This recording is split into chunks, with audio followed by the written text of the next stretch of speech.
सर्वांना नमस्कार. आपण जर प्रगणक असाल तर हा व्हिडिओ अवश्य बघा.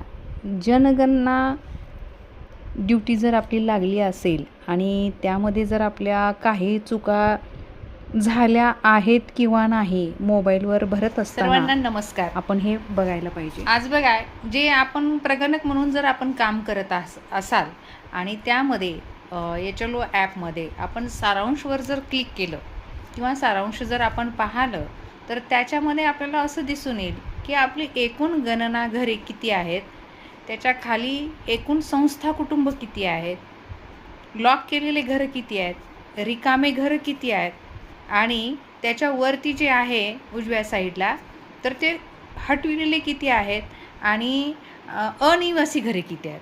तर बघा, याच्यामध्ये अनिवासी घरं, लॉक केलेले घरं आणि आपले कुटुंब संस्था घरं हे जे आहेत या सगळ्यांची बेरीज एक आली पाहिजे. म्हणजे या तिन्हींची बेरीज आणि एकूण गणना घरांची बेरीज सारखी आली पाहिजे.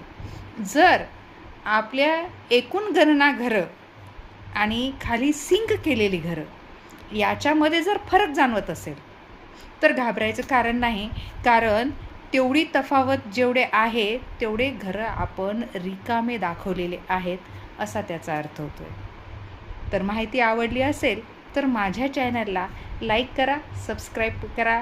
धन्यवाद.